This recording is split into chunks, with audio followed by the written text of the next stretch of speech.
സ്വിറ്റ്സർലൻഡിലെ ലുസേണിൽ Saint Peter's കത്തോലിക്കാ ദേവാലയത്തിൽ വൈദികർക്ക് പകരം AI കുമ്പസാരക്കൂട് ഒരുക്കിയിരിക്കുന്നു. സമൂഹമാധ്യമങ്ങളിലും വാർത്താമാധ്യമങ്ങളിലും കഴിഞ്ഞ കുറച്ച് ദിവസങ്ങളിലായി പ്രചരിച്ചുകൊണ്ടിരിക്കുന്ന വാർത്തയാണിത്.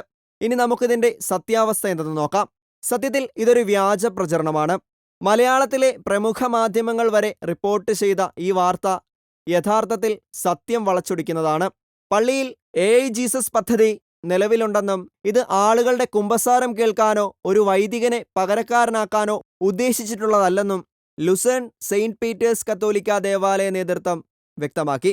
AIയെക്കുറിച്ച് ഇടവക വിശ്വാസികൾക്ക് അറിവ് പകരാനും വിശുദ്ധ ബൈബിൾ സംബന്ധമായും വിശ്വാസപരമായും ഉണ്ടാകുന്ന സംശയങ്ങൾ പരിഹരിക്കാനുമാണ് ഇതിവിടെ സ്ഥാപിച്ചിട്ടുള്ളത്.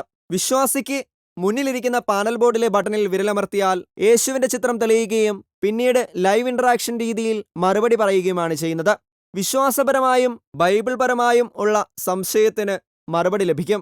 Lucerne university of applied sciences and ആർട്സിലെ ഇമ്മേഴ്സീവ് റിയാലിറ്റീസ് റിസർച്ച് ലാബിന്റെ സഹകരണത്തോടെയാണ് ഇടവക ഇത് സ്ഥാപിച്ചത്.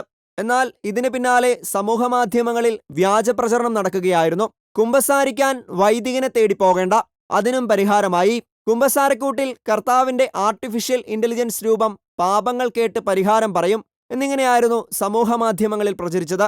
ഇത് ചില വാർത്താമാധ്യമങ്ങളും ഏറ്റെടുത്തതോടെ സെയിന്റ് പീറ്റേഴ്സ് ദേവാലയം വലിയ ശ്രദ്ധ നേടി.